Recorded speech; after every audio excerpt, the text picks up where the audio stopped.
अस्सलामु अलैकुम वरहमतुल्लाहि वबरकातुहू। रब्बि इश्रह ली सदरी वयस्सिर ली अमरी वहलुल उक़दतम मिन लिसानी यफ़क़हू क़ौली। अल्हम्दुलिल्लाहि रब्बिल आलमीन। पारा नंबर 7 सूरत अल-इनाम आयत नंबर 92। औज़ु बिल्लाहि मिनश शैतानिर रजीम। बिस्मिल्लाहिर रहमानिर रहीम। वहाज़ा किताबुन अंज़लनाहु मुबारकुम मुसद्दिक़ुल्लज़ी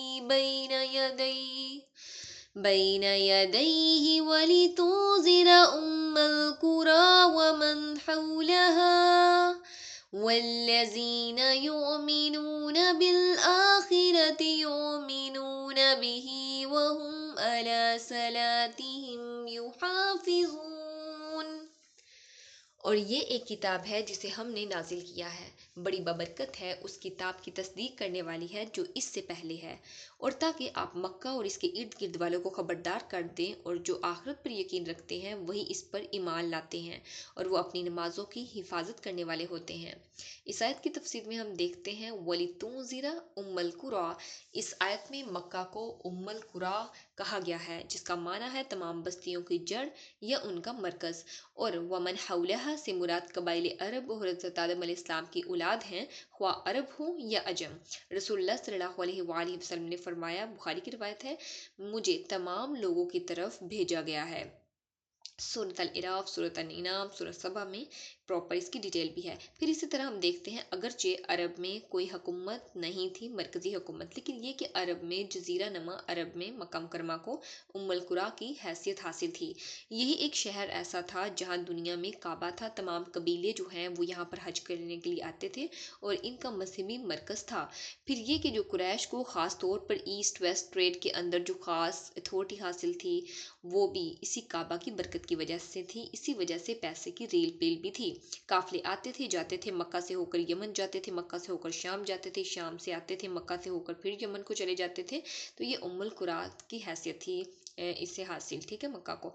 तो ए नबी सल्लल्लाहु अलैहि वसल्लम, हमने आपके पास अब ये किताब नाजिल की, यानी कि कुरान मजीद, जो मुबारक है, ताकि आप उम्मुल कुरा में जो रहने वाले हैं इन्हें खबरदार करें, और जो इनके इर्द गिर्द हैं कि दुनिया का नक्शा अगर हम देखें कि जो भी पुराने बर आज़म थे, यानी कि 3 जो पुराने बर आज़म थे, एशिया, यूरोप, अफ्रीका, बाकी ये कि अमेरिका भी बहुत देर बाद दरियाफ्त हुआ, ऑस्ट्रेलिया और अंटार्कटिका भी सेम एज इट इज़।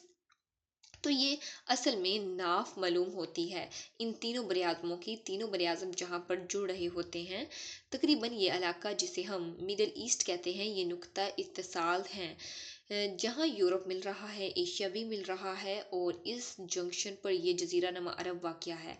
लिहाजा ये इस एतबार से पूरी दुनिया के लिए भी एक मरकज़ी हैसियत रखता है। वल्लज़ीना युमिनून बिल आखिरह, क्योंकि कुरान मजीद आखिरत की राह बतलाता है। वहुम अला सलातिहिम युहाफिजून, क्योंकि नमाज तमाम इबादतों की असल और आखिरत में कामयाबी की कुंजी है। इस आयत मुबारक से साबित हुआ कि इस शख्स का ईमान आखिरत पर सही और दुरुस्त है जो कुरान मजीद पर ईमान रखता है और नमाजों की निगहदाश्त और निगरानी करता है, हिफाजत करता है।